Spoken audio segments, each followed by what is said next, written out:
প্রকাশ্য দিবালোকে শত শত নৌকা দিয়ে পাথর লুট চলছে, আর প্রশাসন যেন নির্বিকার দর্শক। উপজেলা প্রশাসন যদি একটু ভূমিকা নিত, এই সাদা পাথরটা লুটপাট হইতো না।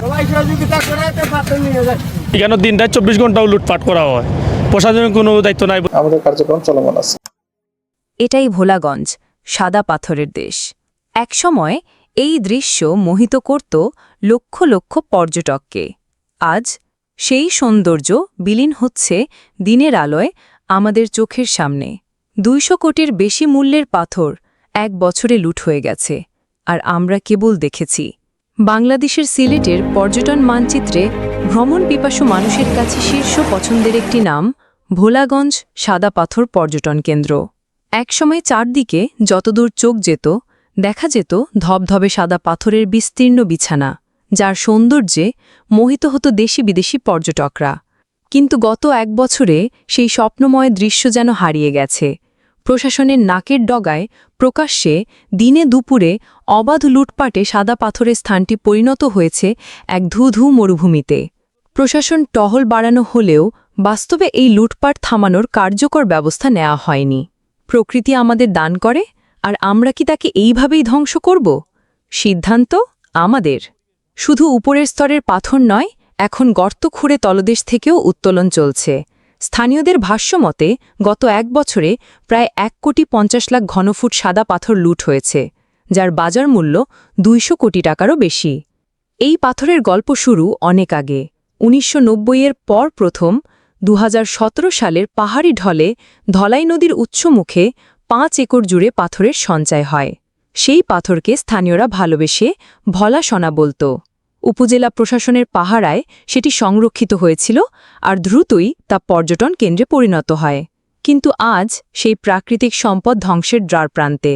স্থানীয় বাসিন্দা আব্দুল কাদির বলেন, আগে রাতের আধারে মাঝে মধ্যে চুরি হতো, এখন প্রকাশ্যে প্রশাসনের সামনে দিয়ে কোটি টাকার পাথর চলে যাচ্ছে, অথচ কোনো ব্যবস্থা নেওয়া হচ্ছে না।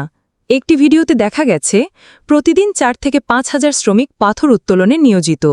এদের মাত্র 5 ভাগের 1 ভাগ স্থানীয়, বাকিরা সুনামগঞ্জ ও হবিগঞ্জ থেকে আসা বহিরাগত।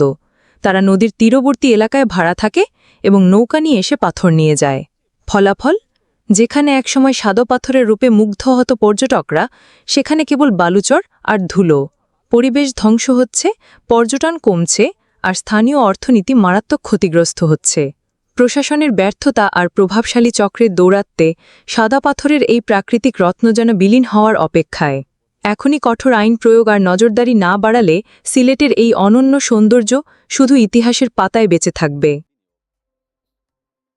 অভিযান পরিচালিত হচ্ছে। আমরা বিভিন্ন সময় আমাদের জেলা থেকে যৌথ বাহিনীও অভিযান পরিচালনা করছে, বিভিন্ন আইনানুগ কার্যক্রম করা হচ্ছে। আমরা একই সাথে অনেককে এই ক্ষেত্রে কারাদণ্ড প্রদান করেছি। আমাদের কার্যক্রম চলমান আছে। পাথর যেগুলো আছে সেগুলো যাতে কেউ নিতে না পারে, চুরি করতে না পারে, সেজন্য কিন্তু আমাদের টহল এখানে আছে। সেজন্য কিন্তু পাথরগুলো এখানে রয়ে গেছে এবং এটা ঘিরেই কিন্তু স্পটটা। বাট আমরা এই কাজের জন্য আমাদের এই বর্ডারের যে এলাকাগুলো আছে, যেখানে এই স্পটগুলো, সেখানে জনবল বাড়িয়েছি আমরা। রাত দিন টহল দিচ্ছে, বিকজ রাতেও কিন্তু চুরি করার একটা টেন্ডেন্সি থাকে তাদের। 2 বছরের জেল বেশ কয়েকজনকে দেওয়া হয়েছে। সো এইভাবে পর্যায়ক্রমে কিন্তু জেলা প্রশাসন থেকে এবং বিজিবির সমন্বয়ে যে মোবাইল কোর্ট হচ্ছে, তাদের শাস্তির পরিমাণ আস্তে আস্তে বাড়ানো হবে। জেলা প্রশাসনের পক্ষ থেকে আমরা প্রতিদিনই মোবাইল কোর্ট করতেছি। আর যেহেতু এই জায়গাগুলোতে পাথর উত্তোলন হচ্ছে, সেখানে বিজিবির একটা ক্যাম্প আছে। তো বিজিবি সদস্যদের একটু সক্রিয় ভূমিকা পালনের জন্য আমি 7-8 দিন আগে জেলা প্রশাসকের মাধ্যমে চিঠি দিয়েছি। এখন বিজিবি সক্রিয় হলে এই জায়গাটাতে পাথর চুরি ঠেকানো সম্ভব। কারণ আপনারা নিজেরাও জানেন, 24 ঘন্টা কোথাও মোবাইল কোর্ট অভিযান পরিচালনা করা যায় না, আমাদের অন্য কাজও থাকে। আর এখন আরএনবি সদস্যরা আছে পাশেই, তো তাদেরও সক্রিয় ভূমিকা যাতে তারা পালন করে সেজন্য চিঠি দেওয়া হয়েছে। আর আমাদের মোবাইল কোর্টের অভিযান চলমান আছে।